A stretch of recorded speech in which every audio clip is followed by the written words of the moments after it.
Murphy here, Denver Realtor, to give you your September 2022 Denver real estate market update. And the focus of today's update is Denver's real estate market going through a great reset? You know, I've been a realtor since 2015, and it seems like the whole time that I've been a realtor, I've, heard people saying, are we in a bubble? When's it going to burst? You've probably seen the stories yourself, or flat out heard people saying, we are in a bubble. Real estate's going to drop. This whole time, over 7 years that I've been in real estate, no such thing has happened. But are we seeing changes now? Well, let's take a look at the numbers, because the numbers are showing that potentially we are seeing some changes. And as you probably know, living here in the United States, watching the news, talking to friends, that our economy is very questionable right now, with a recession and rising interest rates and rising inflation and the stock market not doing well. Of course, we're going to see some changes in the real estate market as well, right? No surprise there. Let's take a look at the numbers. I do want to remind you, we're taking a look at August numbers, since I won't have September numbers until October. All right, today we're going to get started with average sales price. The month of August, the average sales price in the Denver area came in at $657,284. This was down 4.53% from the prior month. That's quite a drop in 1 month. Not only that, seasonally we do see drops this time of year. That is nothing new. Even in these hot markets, we've been seeing drops. I've told you before that, from about June through September, we usually see about a 5% drop during that time frame. Last month, we had a drop of 3.33% from the prior month. So the total between the two is a drop of 7.86%. Usually what I'm seeing around this time of year, same time frame, is around 5%. So you can see that our sales price has dropped a little bit more than normally this time of year. Now that average sales price has gone up 6.78% year over year. So that is a very healthy year over year gain. However, it's a lot less than we're used to seeing. Typically over the last few years, we see double-digit year over year gains. So even though we are still up year over year, it's a lot less than we're used to seeing. Now, the average sales price that I gave you was a combination of both detached homes and attached homes. So I'm going to just break that down a little bit for you. The average sales price for a detached home in the month of August came in at $744,589, while the price for an attached home came in at $456,013. Actually, the next thing I want to talk about is closed price to list price. So the closed price to list price also dropped below 100% last month for the first time since July of 2020.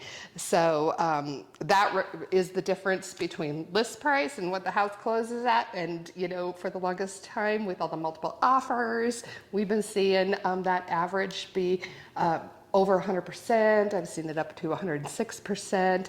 And obviously on individual homes, I've seen it go much higher than that.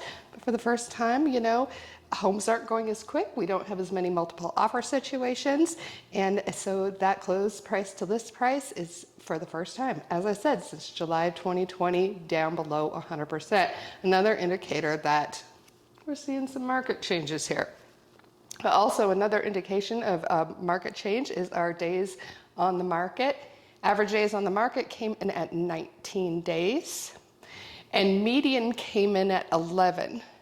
The median days on the market for the longest time as well, I have seen, 4, 5, 6 days. That seems to be normal. As I said, so much of the time, someone lists their house on, Wednesday, Thursday, Friday, shows the house at the weekend. They go under contract Monday or Tuesday of the next week. With the median at 11, you can see that is no longer the norm.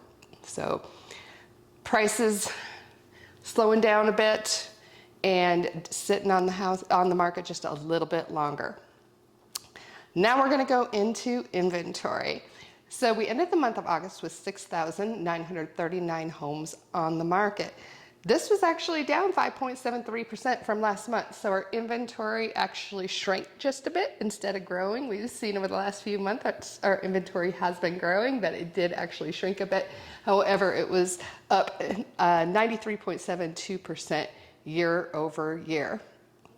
So if we look at inventory alone, we're still in a strong seller's market because that's still only about a month and a half of inventory. And, you know, a seller's market is anything up to 5 months or 6 months. 6 to 7 months is a balanced month market. Anything over 7 months is a buyer's market. So we still are way far off from being a balanced market, much less a buyer's market. Still, like I said, well into seller's market territory. It's just definitely not as hot as it was for the last couple of years. Buyers are feeling that relief, lots more houses to look at. They're having some room to negotiate, which is nice. Now, inventory is probably likely to stay somewhat low. You know, we still do have people buying houses. It hasn't stopped.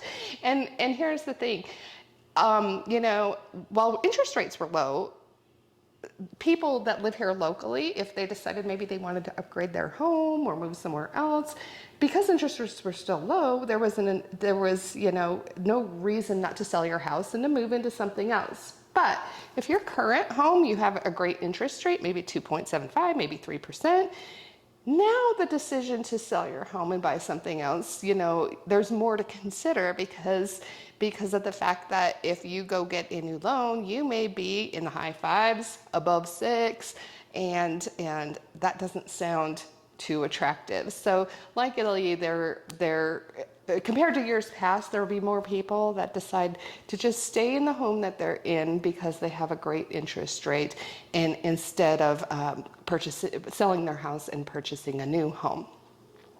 So as you can see by the numbers, it looks like we are having some shifts in our real estate market. On the other hand, as I just told you about inventory, I think we will still have a somewhat tight inventory for a while. Denver is projected to have some massive growth over the next 20 years. And so those are the types of things that will keep our market more stable. But we're just going to have to wait and see and see how this all pans out with the economy. It's going to have some effect on us, right? So what I'm going to tell you is subscribe to my YouTube channel so that you don't miss out on any of my market updates, and we can keep a look on things together. Have a wonderful September, and yeah, I lost my train of thought on what to say. Have a wonderful September. Tune in next month. And also be sure to watch some of my home tours. If you are out there shopping for a home, watch my home tours and give me a call. Have a wonderful day.